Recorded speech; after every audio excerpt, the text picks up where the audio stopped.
Okay. Whoops.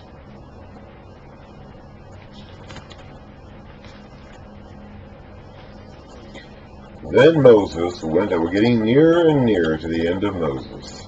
With every word we read, we're counting down closer to Moses' death. Then Moses went out and spoke these words to all Israel. I am now 120 years old, and I am no longer able to lead you. The Lord has said to me, you shall not cross the Jordan. The Lord your God himself will cross over ahead of you. He will destroy these nations before you, and you will take possession of their land. Joshua also will cross over ahead of you, as the Lord said. And the Lord will do to them what he did to Sihon and Og, the kings of the Amorites, whom he destroyed along with their land. The Lord will deliver them to you, and you must do to them all that I have commanded you. Be strong and courageous. Do not be afraid or terrified because of them. For the Lord your God goes with you. He will never leave you nor forsake you. Then Moses summoned Joshua and said to him in the presence of all Israel, be strong and courageous. For you must go with this people into the land that the Lord swore to their forefathers to give them, and you must divide it among them as their inheritance. The Lord himself goes before you and will be with you. He will never leave you nor forsake you. Do not be afraid. Do not be discouraged. So Moses wrote down this law and gave it to the priests, the sons of Levi, who carried this. Or right there, we're pretty much plainly saying that Moses wrote all this down, by the way. So who carried the ark of the covenant of the Lord, and to all the elders of Israel. Then Moses commanded them, at the end of every 7 years, in the year for canceling debts, during the Feast of Tabernacles, when all Israel comes to appear before the Lord your God at the place he will choose, you shall read this law before them in their hearing. Assemble the people, men, women, and children, and the aliens living in your towns, so they can listen and learn to fear the Lord your God and follow carefully all the words of this law. Their children who do not know this law must hear it and learn to fear the Lord your God as long as you live in the land you are crossing the Jordan to possess. I don't know why he chose every 7 years. To me, it'd make more sense to do it every year. They gather together at the Feast of Tabernacles every year. You would think it'd make more sense to repeat it every year. I don't know why they only did every 7 years. That seems kind of strange to me. By the way, we've pretty much specifically stated here that Moses wrote all this down, by the way. And he gave it to them. He may not have written this part. It could be that this stuff here, right before his death, may have been added by somebody else who witnessed these things, Joshua or somebody, who knows. But the law itself was written and given by Moses. The Lord said to Moses, now the day of your death is near. Call Joshua and present yourselves at the tent of meeting, where I will commission him. So Moses and Joshua came and presented themselves at the tent of meeting. Then the Lord appeared in the tent in a pillar of cloud, and the cloud stood over the entrance to the tent. And the Lord said to Moses, you are going to rest with your fathers, and these people will soon prostitute themselves to the foreign gods of the land they are entering. They will forsake me, and break the covenant that I made with them.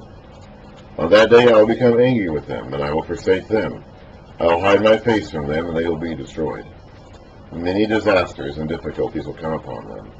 And on that day they will ask, have not these disasters come upon us because our Lord is not with us, our God is not with us? But I will certainly hide my face in that day, because of all their wickedness in turning to other gods. Now write down for yourselves this song, and teach it to the Israelites,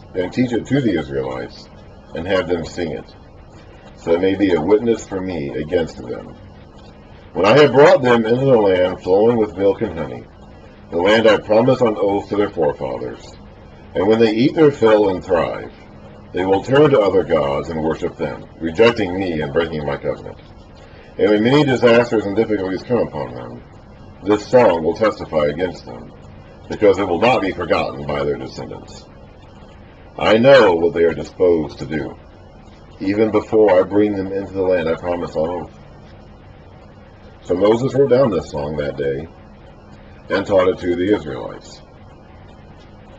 The Lord gave this command to Joshua son of Nun: Be strong and courageous, for you will bring the Israelites into the land I promised them on oath, and I myself will be with you.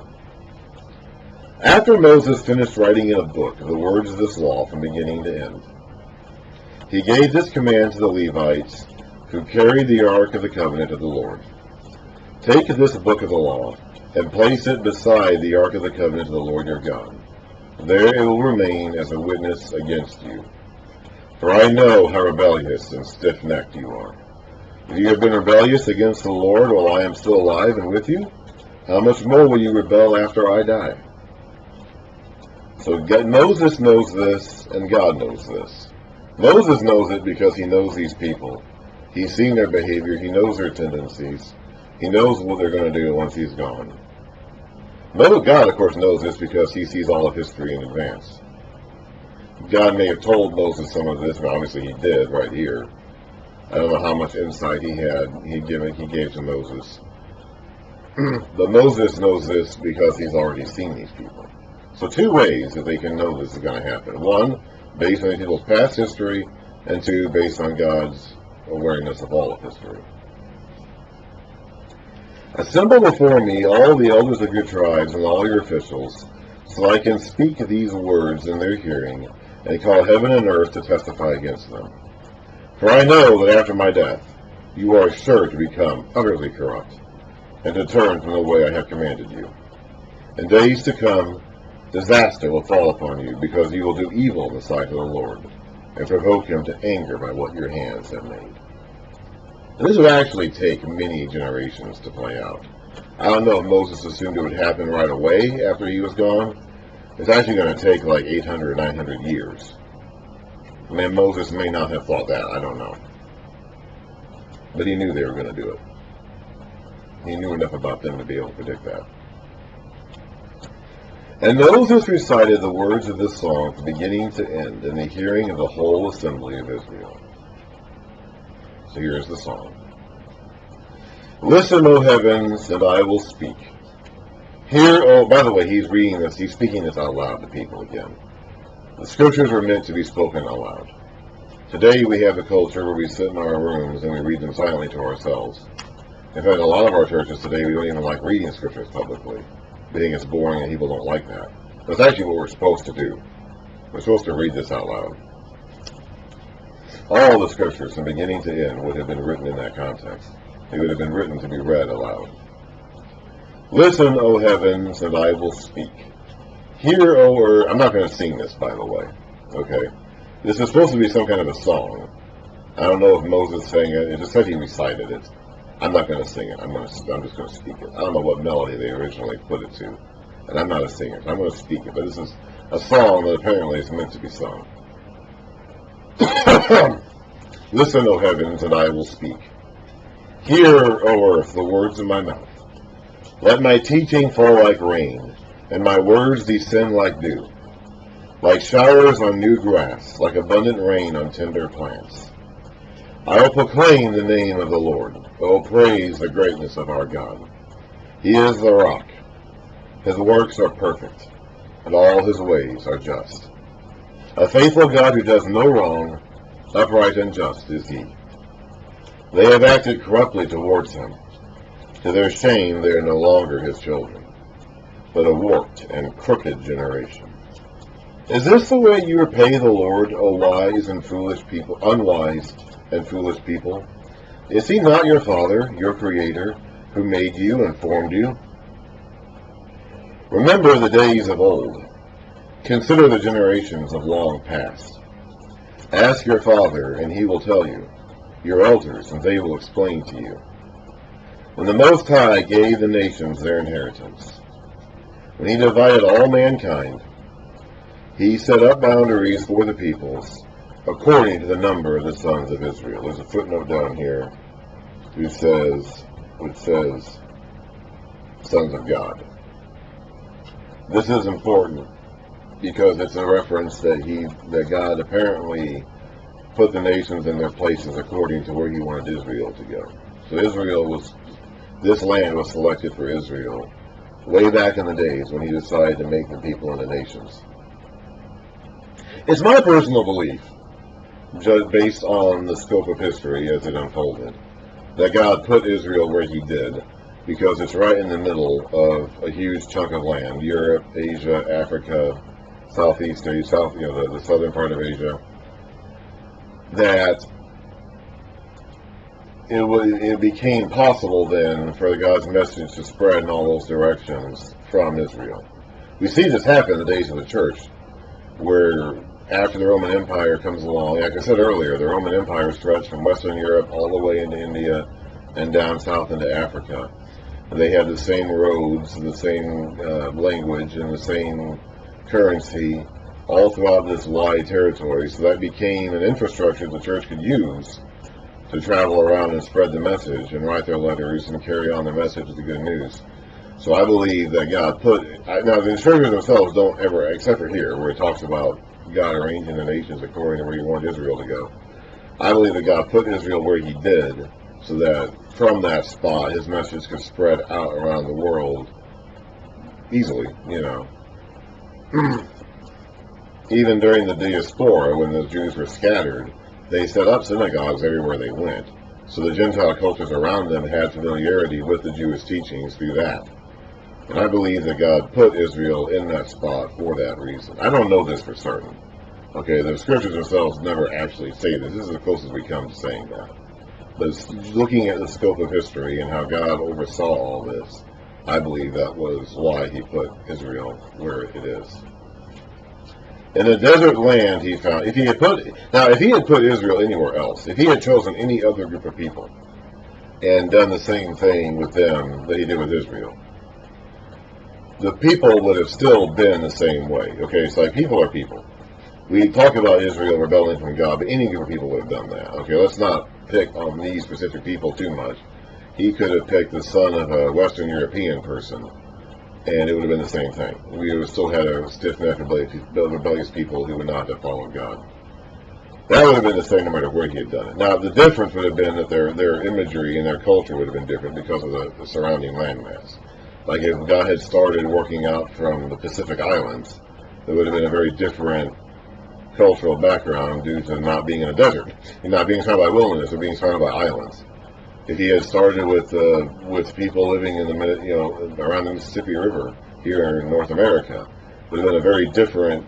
You had very different images and cultural metaphors than hot desert winds and things like that blowing around. But the same principle would still have applied of the people, whoever he chose, not wanting to obey him, because that's just human nature. In a desert land he found him, in a barren and howling waste. He shielded him and cared for him. He guarded him as the apple of his eye, like an eagle that stirs up its nest and hovers over its young, that spreads its wings to catch them and carries them on its pinions. The Lord alone led him, no foreign god was with him. He made him ride on the heights of the land, and fed him with the fruit of the fields. He nourished him with honey from the rock, and with oil from the flinty crag, with curds and milk from herd and flock, and with fattened lambs and goats, with choice rams of Bashan, and the finest kernels of wheat. You drank the foaming blood of the grape. Jeshurun, which basically refers to Israel. There's a footnote down here saying the upright one. That means Jacob or Israel. Jeshurun grew fat and kicked. Filled with food, he became heavy and sleek. He abandoned the God who made him, and rejected the rock, his Savior. They made him jealous with their foreign gods, and angered him with their detestable idols. They sacrificed to demons, which are not God. So there's an indication that these gods they worship are actually demons in disguise. I don't know. This is a song, remember. We shouldn't necessarily take the words of the song to be completely literal.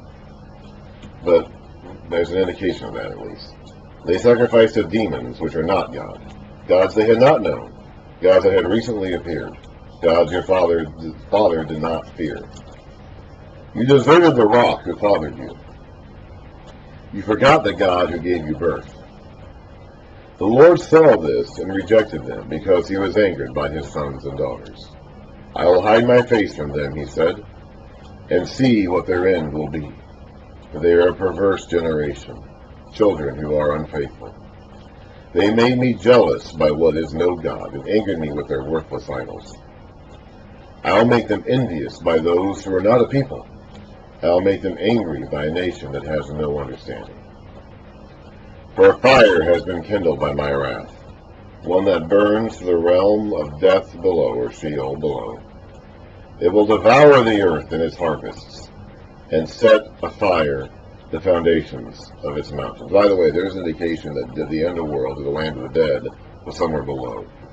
Consistently, we find it. We saw this already when we saw an actual example of the earth swallowing up those people in numbers, and they went down screaming into the land of the dead below. So this idea is that the land of the dead is somewhere below us, somewhere within the earth, apparently. I don't know if this comes from the idea that we bury our dead. We put them in caves or holes in the ground. They put them in caves back then. Now we put them in the ground itself. Or if it's just, I don't know where this cultural concept came from, but that's definitely the picture that's being painted here. And the land of the dead is underground somewhere. It's somewhere out underground. I will heap calamities upon them, and spin my arrows against them. I will send wasting famine against them, consuming pestilence and deadly plagues. I will send against them the fangs of wild beasts, the venom of vipers that glide in the dust. In the street the sword will make them childless. In their homes terror will reign. Young men and young women will perish. Infants and gray-haired men, so young and old alike. I said I would scatter them and blot out their memory from mankind. But I dreaded the taunt of the enemy, lest the adversary misunderstand and say, our hand has triumphed. The Lord has not done all this.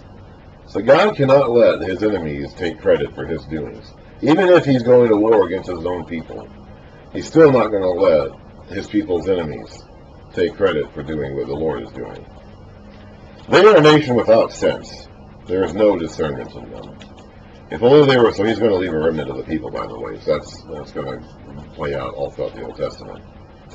If only they were wise and would understand this and discern what their end would be.